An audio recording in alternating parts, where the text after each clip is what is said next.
યુનેસ્કોની અમૃત ધરોહરની યાદીમાં દિવાળીના તહેવારનો સમાવેશ થતા ગીર સોમનાથમાં ઇન્ટેઝિબલ દીપાવલીની રંગેચંગે ઉજવણી કરાય છે.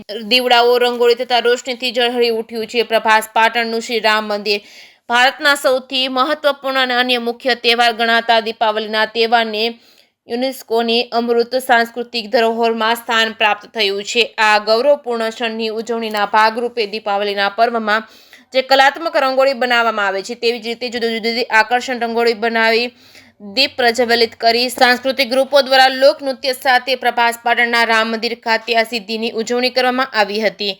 આ નિર્ણય માત્ર ભારત માટે નહીં પરંતુ સમગ્ર વિશ્વ માટે આનંદ અને ગૌરવનો વિષય બન્યો છે. આ ઐતિહાસિક સિદ્ધિએ ભારત સમૃદ્ધ અને સાંસ્કૃતિક વારસાને તેની ઉજવણીની સ્વૈચ્છિક વિસ્તૃતિને દર્શાવી હતી. આ સિદ્ધિને યાદગાર બનાવવા માટે કલેક્ટર એન.વી. ઉપાધ્યાયના માર્ગદર્શન હેઠળ જિલ્લા વહીવટીતંત્ર અને યુવા અને સાંસ્કૃતિક પ્રવૃત્તિઓનો વિભાગ દ્વારા વિવિધ સાંસ્કૃતિક ગ્રુપો સાથે જરૂરી સંકલન કરી દીપ પ્રજ્વલિત કરવામાં આવ્યા હતા. લોકનૃત્ય સાથે આ સિદ્ધિની ઉજવણી કરાઈ હતી. જે કે સિંગુલ સાથે મહેશ વાજા, સોમનાથ.